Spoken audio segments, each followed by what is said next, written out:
My name is Victor Fuhrman. Some call me the Voice. I've always been fascinated with human nature, spirituality, science, and the crossroads at which they meet. Join me now and we will explore these topics and so much more with fascinating guests, authors, and experts who will guide us to Destination Unlimited. In 2001, Dr. Raymond Moody published the groundbreaking best-selling book, Life After Life, after coining the term NDE, Near-Death Experience. Now he partners with New York Times best-selling author Paul Perry in their latest book, Proof of Life After Life. In Proof of Life After Life, Moody and Perry reveal that consciousness survives after the death of the body.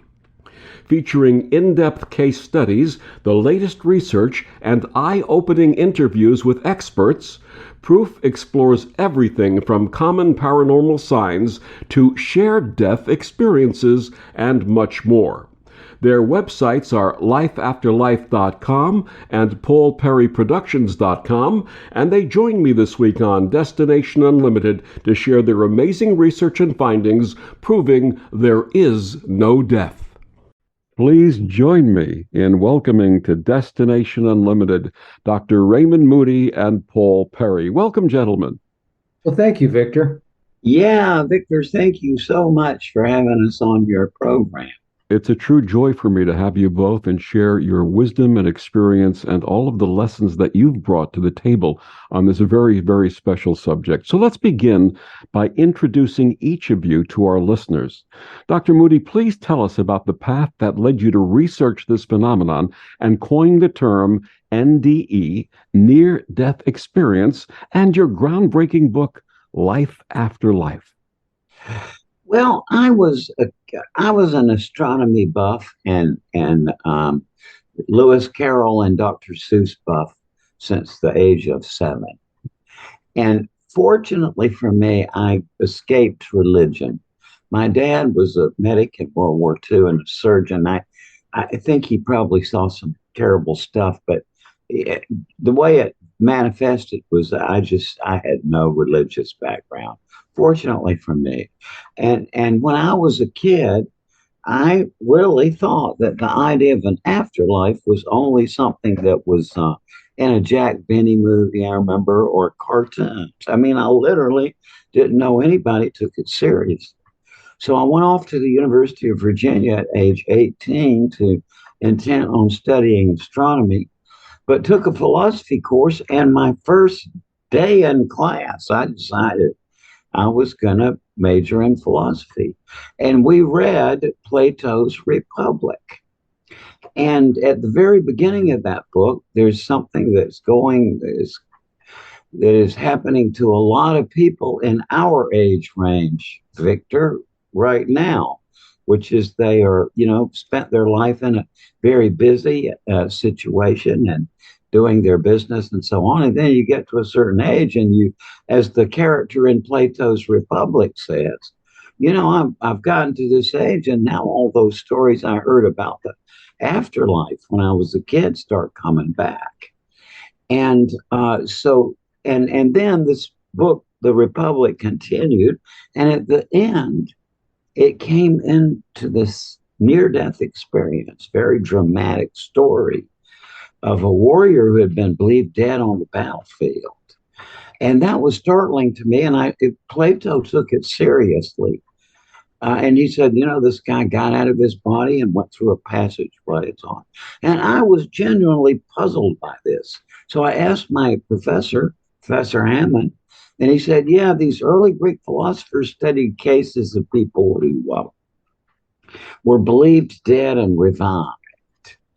And he said Plato thought that they were real, but his rough contemporary Democritus, who had figured out that things are consistent atoms, said, no, this is just the invisible biological activity in the body even after the body appears dead. He said there's no such thing as a moment of death.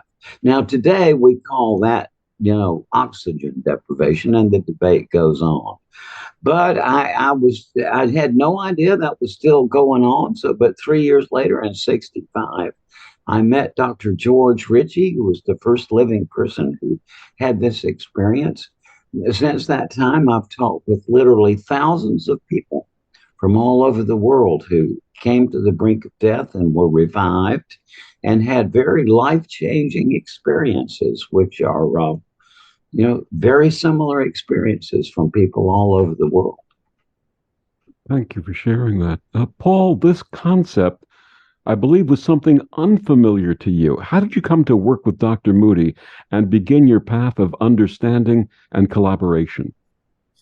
Well, it was far less dramatic than Raymond's, but I was working as the editor of an American Health magazine in New York, and this was in the '80s. And both Raymond and I share the same book agent, Nat Sobel, but we didn't know each other. And Nat took me out to lunch one day and he says, well, would you like to write a book with Raymond Moody? And I said, I don't know who Raymond Moody is. And Nat said, well, he's the man who named and defined the near-death experience. And I said, I don't know what that is. And he said, look, Paul, as the editor of a major health magazine, you really need to get educated. Why don't you go down and see Raymond in Georgia? And that's what I did. And we hit it off. We both worked on this book called The Light Beyond, which is a book about all the research done in the 10 years since Life After Life had come out. And in writing that book, I thought that would be the only book I ever wrote. But in writing it, I realized that there was a blank space in the research. And that was that there was nothing about children and near-death experiences. So I asked Raymond if anyone was doing research on that. And he said, yeah, there's a pediatrician in Seattle who is, Melvin Morse. And so I went to see Melvin in Seattle. And we wrote the book Closer to the Light, which is a book about essentially about children and near-death experiences.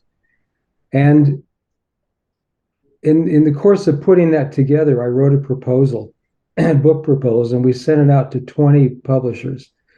19 of them rejected it.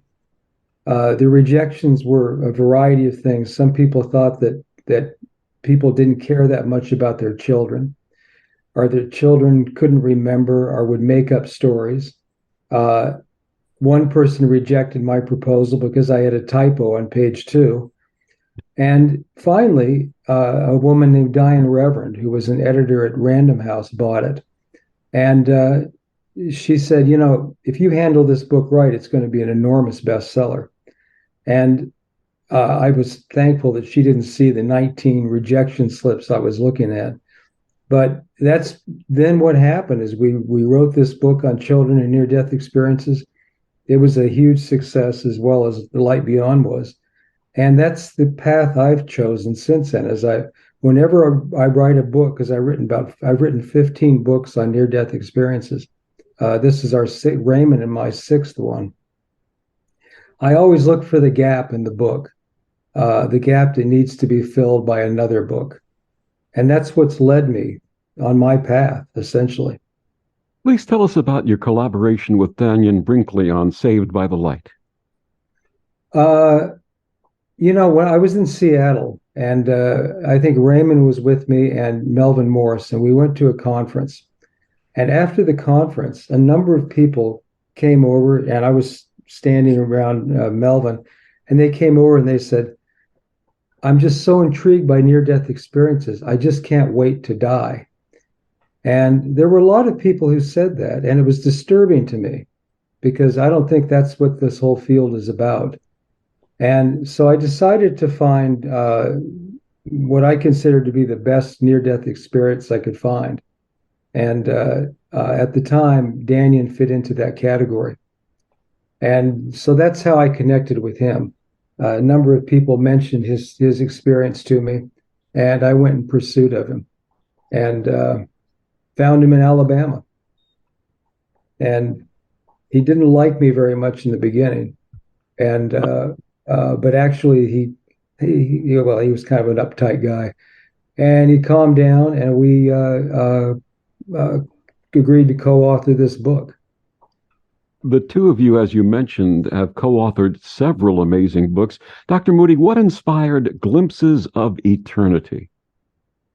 Um, you know, Victor, the standard way we have of thinking about this experience in our culture is we divide it between people who take this seriously as an indicator of an afterlife, and other people who say, oh, this is just the oxygen deprivation to the brain, right? And everybody knows that form of argument. The trouble with that is that it's the same experience, all of these elements of the out of body experience or of the near death experience, getting out of one's body, um, going upward toward a light, seeing the light fill with the room fill with light, seeing apparitions of the dying person's loved ones who've died come into the room. All of those elements of near death experiences also occur quite commonly to people who are not themselves ill or injured, but rather who are there at the bedside of somebody who is passing away. And I knew about this in medical school. I didn't put it in my Life After Life book. The reason I only had one case at that time, and it was from one of my own medical school professors who, as she was trying unsuccessfully to resuscitate her mother, she herself, the physician, got out of her body and saw her mother there with her in spirit form, as she said, saw her mother recede away into this tunnel and saw apparitions of her mother's deceased relatives coming forward to meet her and so on. And so I didn't write about that in Life After Life. I only had one case. Plus, I couldn't figure out any way. I didn't want to identify my professor, right? And so, but also I only had one case. But then over the years, more cases accumulated, and so back in 1994, Paul and I were actually thinking about writing something on shared death experiences. I'm sorry, this is 1994. And I was out in a Western state, sort of working with some other researchers on how to study this. And it was Mother's Day. So I called my mom and, how are you doing? Oh, I'm doing great. She said, I remember that cheerfulness in her voice. Yesterday, she said, I had a rash. My brothers and sisters took her to the doctor. Oh, this is probably nothing. Come in Monday. We'll do some more tests. Anyway, on Mother's Day, she was fine. Next day, she went into the doctor and he said, you have non-Hodgkin's lymphoma and you have 2 days to 2 weeks to live. And so my family and I were gathered there at the bedside of my mother as she passed away, and I myself. Anybody who knows you've had this, you know that there are not any words, but the room kind of changed configuration. There was this extremely pure, for want of a better term, energy in the room. I heard my mother's voice, but not from within her body. And so what happened to me at that point, Victor, was, what drives me is curiosity. And I had been curious about these things, but once it happened to me, it puts it on a different level, right? My mind went on a different shift. But then as time went on, Paul and I got rallied about that again. And so we did the Glimpses of Eternity, which is, we also talk about it in our new book, which is Proof of Life After Life. And we also talk about this same thing, these shared death experiences. And of course, what they show is that the traditional way of debating about this question is incoherent, right? Because if the bystanders have the same experience as people who almost die and are resuscitated, then that means it's not oxygen deprivation to the brain. That said, I predict that will do absolutely nothing to change the the way that people debate about this, because this is a very scary topic for many people, Victor. As you know, I mean, many people just don't want to talk about death. So that rather than having this question remain open, see, people have to have some sort of rigid structure to contain it. And the structure we've selected is the debate between the oxygen deprivation and the afterlife thing. But and people are not going to surrender that because it's too terrifying otherwise. But in reality, there's something going on here that doesn't, is not very illuminated by talking about the oxygen deprivation to the brain. And so that's really what proof of life after life is about more than anything else. This one we've just come out with, we sort of explore the implication of what is going on here. And the subtitle to Proof of Life After Life is 7 Reasons to Believe in the Afterlife. It's a groundbreaking book that explores humanity's most pressing question: what happens when we die? With all of the collective work that you presented to the world, what led to this journey of proving whether there is life after death? Well, for me, I guess maybe that one should go to me because I was a professor of logic, right? And before I went to medical school, and one of my specialties in that was talking with students about this whole notion of proof. And so when I think of proof, I think of people like Wittgenstein and Alfred North Whitehead and Bertrand Russell, see.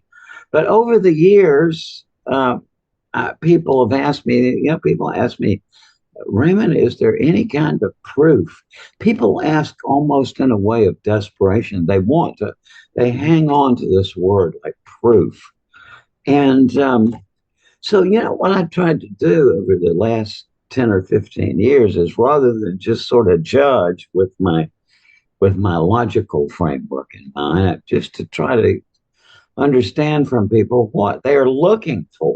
I mean, they're obviously not looking for what I had as a logic professor when they think about proof.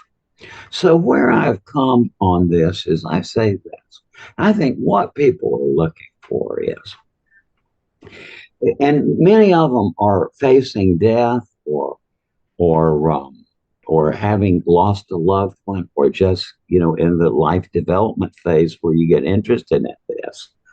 But what they really want to know is it a rational thing to anticipate confidently that there's an afterlife based on knowledge, based on what we've learned about these things? And I say, yeah. I mean, with all of my strictures about logic and stuff, I say it's an okay situation in 2023 to say to people who are concerned on that level that, it's a rational thing to sort of anticipate that when you die, there's something else. Paul, would you like to add to that? I would. I think what people are looking for is objective proof or objective belief, objective proof, really, of a life after life. And as powerful as near-death experiences are, you don't really get that from a near-death experience because they're an experience that's had by one person.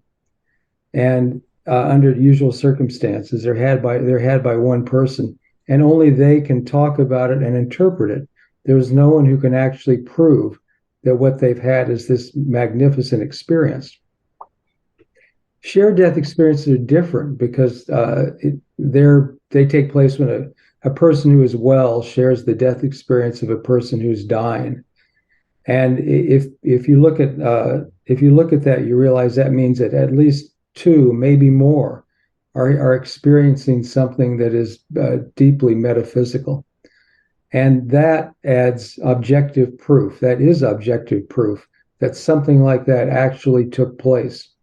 That's important for people to have an objective proof of something as important as life after death.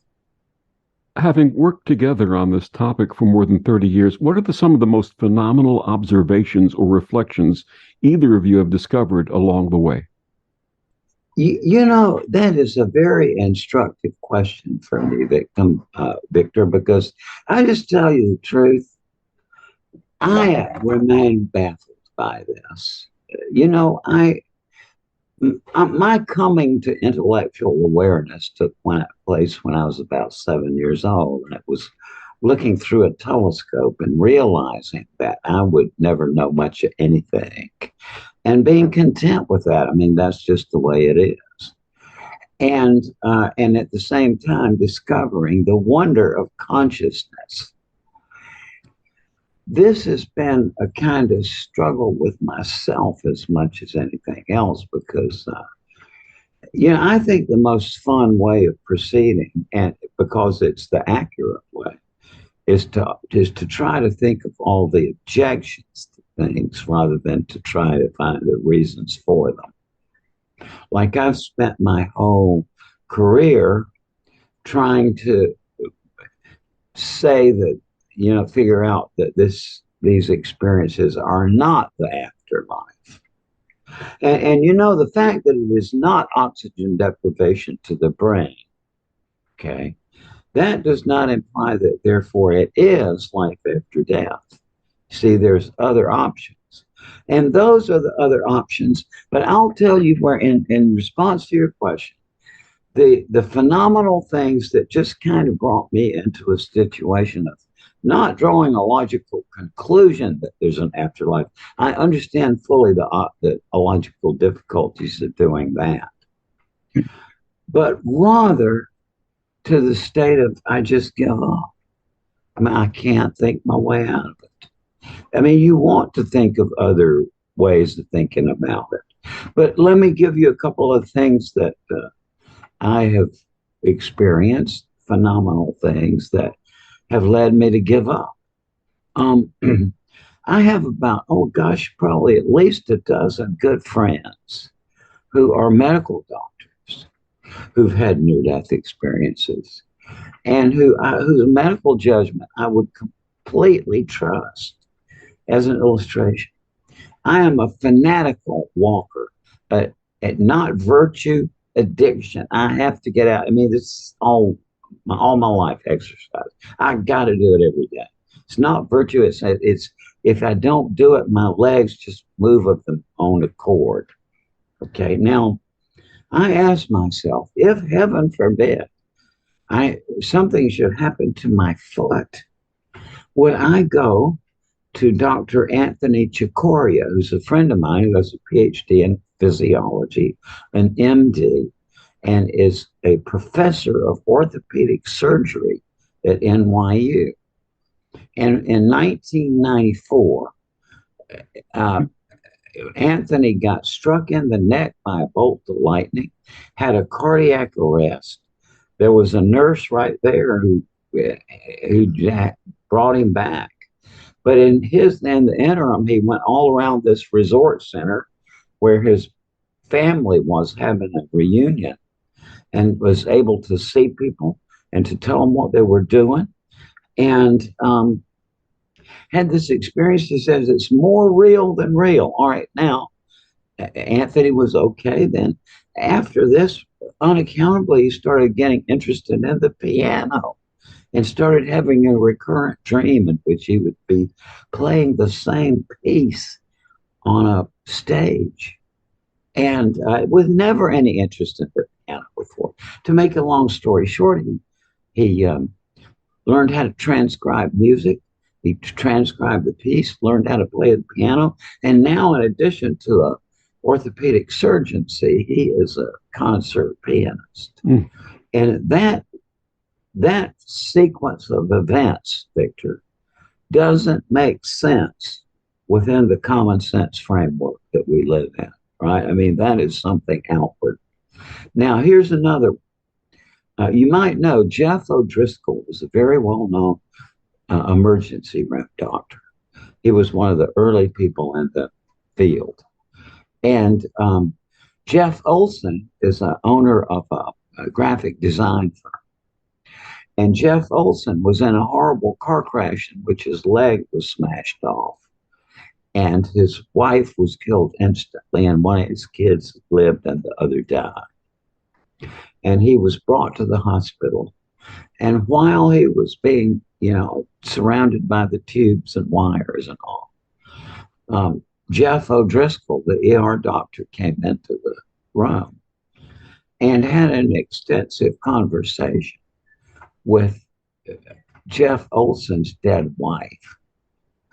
Now, I mean, I could go on and on and on, Steve, but what I'm getting at here is this kind of stuff, this doesn't fit into the framework we have set up for ourselves. So I give up.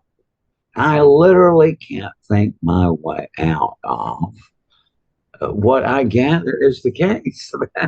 And this is still very counterintuitive to me. And if you're not exposed to this very bizarre idea when you're a kid, it's hard to come. But I give up. I mean, I just can't think my way out of what I gather to be the reality that when we die, we slip over into other phase of existence. Absolutely. My guests, Dr. Raymond Moody and Paul Perry, their new book, Proof of Life After Life, 7 Reasons to Believe in the Afterlife. Gentlemen, where is this book available, and where can listeners find out more about your work? Well, they can find it on Amazon, of course, which is the prime source of books these days, or at any bookstore within any bookstore around their neighborhood, their favorite bookstore. And we'll be back with more of Dr. Raymond Moody and Paul Perry after these words on the OMTimes Radio Network. The best of the holistic, spiritual, and conscious world. OMTimes Radio. IOM FM. OMTimes Magazine is one of the leading online content providers of positivity, wellness, and personal empowerment. A philanthropic organization, their net proceeds are funneled to support worldwide charity initiatives via Humanity Healing International. Through their commitment to creating community and providing conscious content, they aspire to uplift humanity on a global scale. OMTimes, co-creating a more conscious lifestyle. Back on Destination Unlimited, my guests this week, Dr. Raymond Moody and Paul Perry, we're talking about their new book, Proof of Life After Life, 7 Reasons to Believe in the Afterlife. Are there any specific interviews that remain vividly memorable to either of you and have further inspired your continued work? Well, there's definitely a few incidents that inspire our work. One was that I had a shared death experience myself years before they had been named or defined. And it happened when my mother was dying of dementia. I was preparing to leave the house. It was on a Sunday, and I was going to the care facility where she was a patient. When I received a call from Vernon Neppy. Vernon was the head of neuropharmacology at University of Washington. We had worked on a book project maybe 5 years earlier, and when we finished that, we had not communicated since then. But he called and he said, I can quote him almost exactly. He said, I was sitting at the kitchen table reading the Sunday paper when I heard a voice say, call Paul Perry. And I ignored it. And within a couple of minutes, I heard the voice again say, call Paul Perry. So here I am calling as ordered, and I don't know why. So I thought about it a minute. I thought, well, his medical field matched perfectly with my mother's affliction. She had Alzheimer's. And I immediately told him what her condition was and told him what was going on, and asked if there was anything new on the market that, could possibly help her. And he told me of a couple of elderly patients he had achieved improvement with by giving them electroshock therapy. And he said it was like rebooting their brain. But, he offered to discuss the case with her physician and to make sure that she was healthy enough for the procedure. But as we talked, another telephone call came in, and I told Vernon I had to answer the call, and found out that it was from the care facility, telling me my mother had died. And to me, that was a shared death experience. It went from my mother communicate with a stranger to her, which is Vernon Neppy. So that to me was an amazing thing that's really inspired me, because it's so unexplainable. Let me ask you a quick question. The voice that he heard, did he describe the voice? All he said was a female voice told me to call Paul Perry, but he heard it in his head, and it was extremely odd for Vernon. Not a death-related or a near-death-related situation, but in 1975, I was in the Air Force. I was stationed in Korea, and my mother was here in New York, 6,000 miles away. And one morning, I had a voice in my head say, "Call your mother. She needs to hear from you." And I called, and in those days, we had the extension wired telephones, and my mother and sister picked up the phone simultaneously. And I said, "Mom, what's wrong?" And my sister exclaimed, "Oh my God, how did he find out?" And it turned out that she was scheduled for major surgery the next day.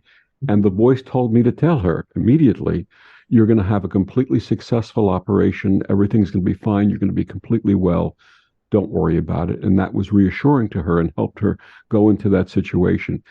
See, that's interesting, because we have a similar case study to that in the book. And that was of a woman named Olga Gearhart.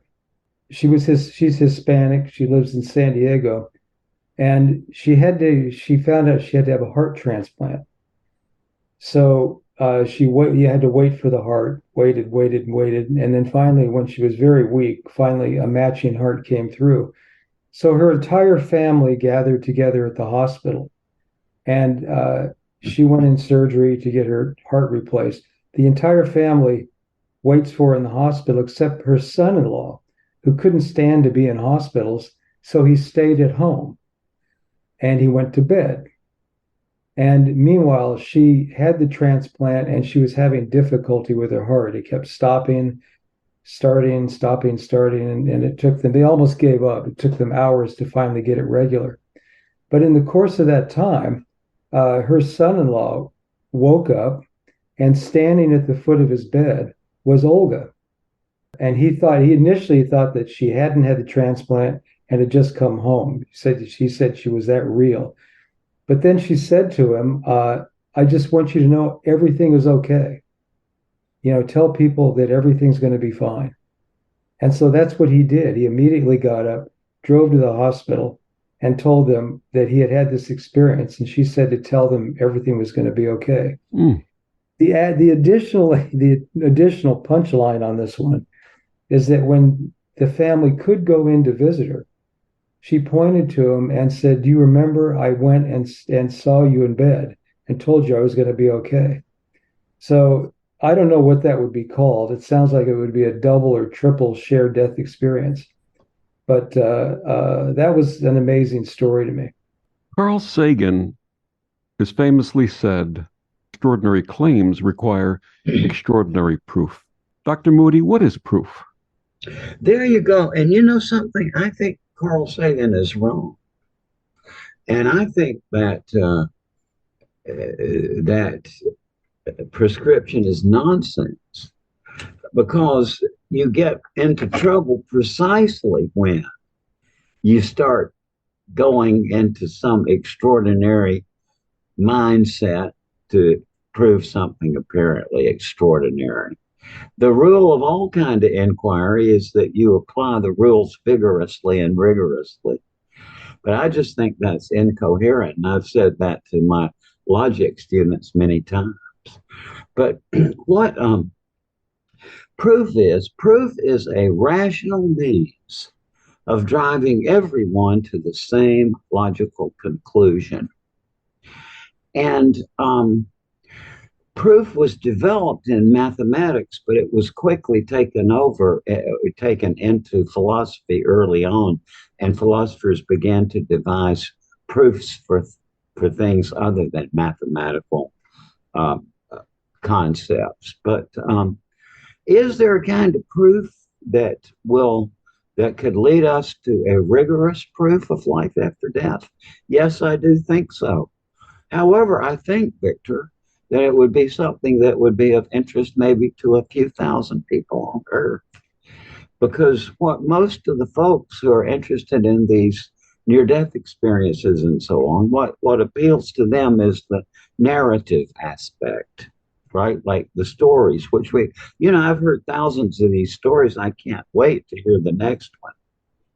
But as Plato pointed out, even if you had a bazillion stories, that wouldn't add up to a proof of an afterlife. You need some set of concepts. And the great thinkers of history, like David Hume, I'm sure you've heard, and David Hume was the archetype of the skeptic, the 18th century philosopher who clarified the notion of causation and who influenced Einstein, for example, said, by the mere light of reason, it seems difficult to prove the immortality of the soul.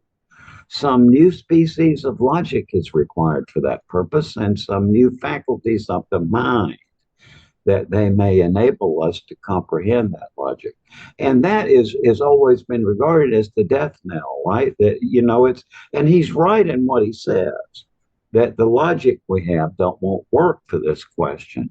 And also our minds are not in shape to do it. What I say, Victor, is that in reality, those logical problems have been solved because you can think through ways of how to think about things that don't make sense. You can think logically about things that don't make sense. But like I said, it's something that will only be of interest to a very few people, whereas the question of an afterlife is something, that applies to a lot of different people. So when I talk about this, I have to say, look, there's technicalities of this that nobody would want to hear, but that because of my interest in the technicalities, I feel completely confident in saying to people, yeah, I mean, there is proof of life after death in the sense that it's a rational proposition, that it's a rational thing, that you can point to reasons to be confident that when you die, you'll shift over to another realm of existence. Proof of Life After Life provides readers with 7 reasons to believe in the afterlife. However, many of us are familiar with the near-death experience. Why is an NDE alone not proof of life after life? My take on that is that it's inherent in the experience itself with what people tell us that it's not rational proof. And the reason is that almost everybody says, no matter how articulate, you've heard this, Victor, from many people, no matter how many languages they speak, no matter how many degrees they have, they say, I just can't describe it to you. And that there are no words for this. Plus, in ordinary language, the very expressions that we use to say life after life, technically they don't mean anything. There is life after death. If you unpack the meaning of that sentence, there is life after the final irreversible cessation of life, which is a self-contradiction. See, so these are real problems that people have to get around, and that's not what most people want. Most people who come to me, they're concerned. They lost their loved one to death, and they want to know if there's what I think about the prospects of reunion, right? Or they want, or they're facing a terminal illness, or they're just growing up, like your midlife crisis and my midlife crisis. And so, you have to serve that group who are not interested in the technicalities of logic. But see, the reason I feel fine is the logic is okay. I mean, it's where the Western thought came to the end on it, said, well, since the proposition doesn't make any sense, is not verifiable, that it's meaningless. And I see that position, but it's wrong.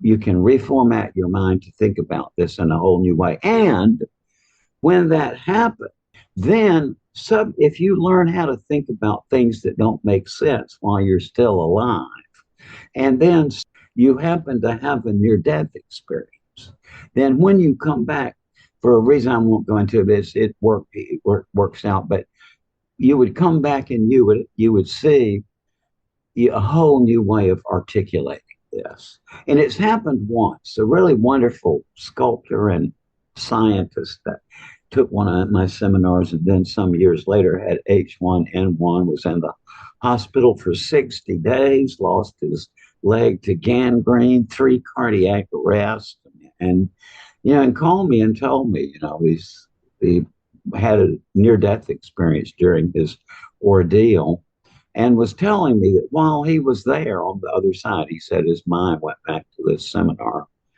and he said, I saw what you're saying is true, that you can't comprehend how that world can connect with this world unless you take the unintelligibility axis into account. Now, what that means, Victor, is let's contemplate a future situation where we have, say, 50 or 100 people like that who have logic on board for processing things that don't make sense and that are ineffable or indescribable. Well, their accounts will be different from those of people that we know already who say it's like a travel narrative. I got out of my body, I went through a tunnel, I saw my life in review, came back to my body and returned to life, right? That's a travel narrative. But in the future, we're going to have another set of accounts of it from a different point of view. Now, what this gives is what astronomers call parallax. We all know it's 4.3 light years to Alpha Centauri.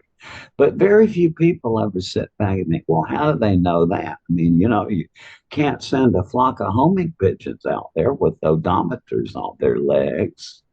So, but the way they know it is that by the late 19th century, their measurements were accurate enough that they realized that since it's 186 million miles across the orbit of the Earth around the sun, then when you measure the angle to the star when it's one place, then you wait exactly 6 months later, measure the angle again, you'd see there's a little difference, and you can triangulate. That's called parallax.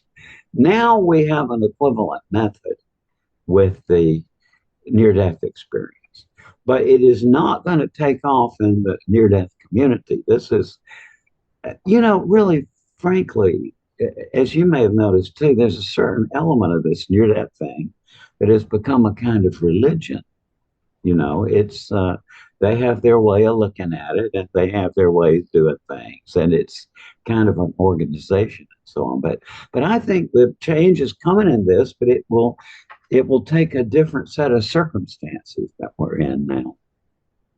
My guests are Dr. Raymond Moody and Paul Perry. Their new book, Proof of Life After Life, 7 Reasons to Believe in the Afterlife. We'll be back with more after these words on the OMTimes radio network. Humanity Healing International is a small nonprofit with a big dream. Since 2007, HHI has been working tirelessly to bring help to communities with little or no hope.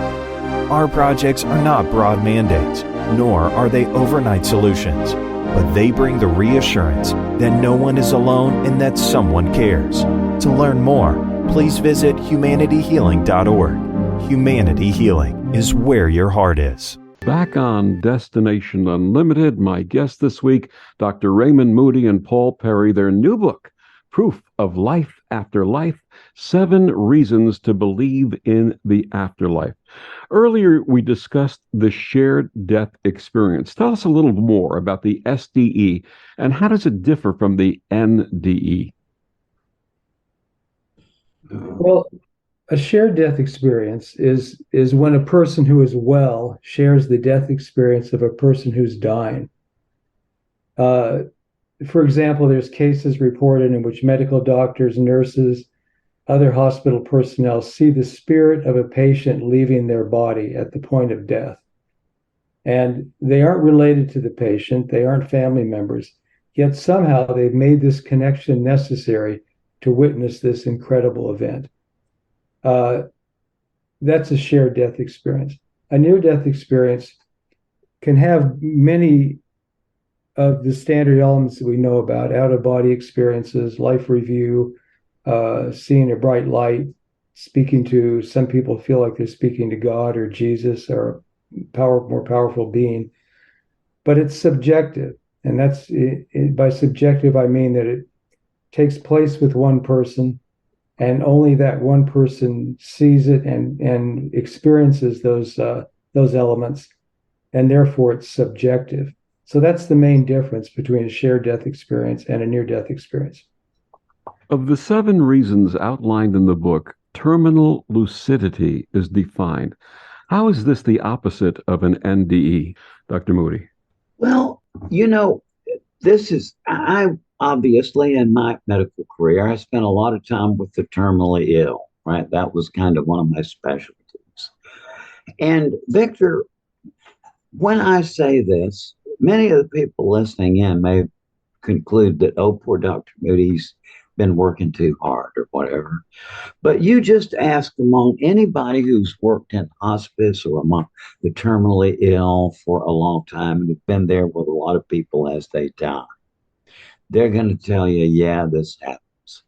It is very common for people in the death process, even if they have been obtunded and unresponsive for weeks, that just in the death process, it's like there's an awakening, but it's very hard to describe.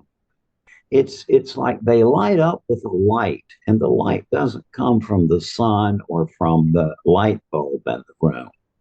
It's coming from within. And within them, you look at them, and there's this clear light, and it's all of a sudden they become. It's some of the people who say this say it's like grandma was more than grandma. That it was like she was at a functioning at a higher level of being. And a very typical thing they do at this point is that they go around the room and they'll tell a message to everybody there in the room. My uncle died this way, and his family was there. He'd been obtunded, just woke up, gave a message to everybody and to all of the rest of us in the family. And then very often the patients' families interpret this to be a turnaround. They say, oh, grandma's fine now, she's going home. But you quickly learn in that setting that you have to say to the family, well, no, this really means that this is the end. And I mean, it's just an uncanny thing to experience. And I have experienced it many times myself. And I know that many people listening to this will have experienced it with their own relatives, or especially if they work in hospice or with the terminally ill, you've seen it. But the rest of the folks listening are just going to think I'm imagining things. And I had this great oncologist who was telling me one time, he said, had this patient he had for a long time, and the guy died. And so they covered him up in the sheet, and all the family were all standing around the bed. And all of a sudden the sheet moved, and this patient sat up. And again, was more coherent than normal. And, and my friend was telling me, he said, unless all those other people were standing there, I would have concluded I was having a hallucination. It's just that weird. I remember a guy came all the way from Australia to see me about, I don't know, a long time ago. And the look on his face when he was describing, he said his wife had been chronically ill for a long time. She was in the down process. And so he said he was going out to the store for a minute. So he went into her room, and he said, there she was sitting up fine. And they had a very extended conversation. He said she was well again. And so naturally he's thinking, oh, she's going to turn around. So as you can imagine, he goes to the store. When he comes back, she was dead. And I wish I could convey that look on his face that he looked at me and he said, as he was trying to put this into words, he said it was like that she already had one foot on the other side. And this is anybody who deals with terminally ill people are going to be able to tell you this. And yet you can't really believe it until you see it. One of the things described by many is having a life review. What does that life review do when they return? Hey, I want to talk about this one because this is making inferences in this is hard, what this all means. But when these life reviews, we can make absolutely an inference from this one, Victor, that is mind-boggling in its implications. Okay, now what a life review is when people in the dying process, they say that everything else kind of disappears and they are surrounded by a panorama consisting of every single thing they've ever done. And time stands still. There's no time for this. But everything they've ever done, they review not just from the perspective they had when they were doing the action, but they also are empathically identified in the consciousness of the person with whom they've interacted. So when you see yourself doing something unkind to somebody, then you feel directly the hurt that you brought about in that person's life. Or if you see yourself doing a kind-hearted action, you feel the good feelings. Now, what people, and it's often in the presence of a being of sheer light and compassion who sort of helps people through this review. Now, this is a common feature of near-death experiences. Now, what I want to suggest is that we can draw an inference from this that is startling, and this is what logically follows. That at least for some of us, life is a two-phase process. You live life forward as the actor or protagonist. Then time stands still, and you relive all those same events from the perspective of the other characters. Now, to me, that is just mind-boggling in its implication, and there's no way around it. It's true. And the lessons learned? The lessons learned by everybody is the same. I learned in my psychiatry career, Victor, everybody seems to be chasing something. I've spent my life chasing knowledge. Some people chase power or fame or money or all these other things. But whatever people were chasing, they say that what this thing we're in is all about is learning to love. Because they said that's what came forward in this review. And the question, not posed in words, but the people say it's as though the thought comes from this being you're with. How have you learned to love? That's beautiful. Thank you. Paul, what does the future of this research look like to you? It looks like a collection of stories, for one thing, which is one of the best ways to deal, I think, the best ways to deal with near-death experiences as well as shared death experiences, and confirmation of the stories, particularly in shared death experiences. It might involve physiological reasons that something like this could happen. And it would certainly involve spiritual reasons why something like this could happen. So those are very general terms, but I think that's where things have to go to begin with. Later on, they get honed down. And where can listeners learn more or even share their own related experiences with you both? Well, my website is lifeafterlife.com. And I'm happy to talk with people and always enjoy getting communications. And Paul has a different website. Right. Yeah. Mine is, I have two actually. Mine is paulperryproductions.com, and the other one is glimpsesofeternity.com. And what final message would you share with our listeners, about your book? Well, what I'd say is my take on the society right now is there's a lot of grief. More than 1 million people died from COVID. It's a lot of people are growing up now into that midlife period where all these issues naturally come up. And, I'm 79. I'm sure you have the same thought, Victor. By the time you're our age, you realize that when you're a kid, you hear that phrase, the happiest life is a life of service to others. And it sounds like an ideal. Then you get to midlife and it's an aspiration. By the time you get to our age, it's just a fact of experience, because whenever you're trying to do for yourself, you're always miserable.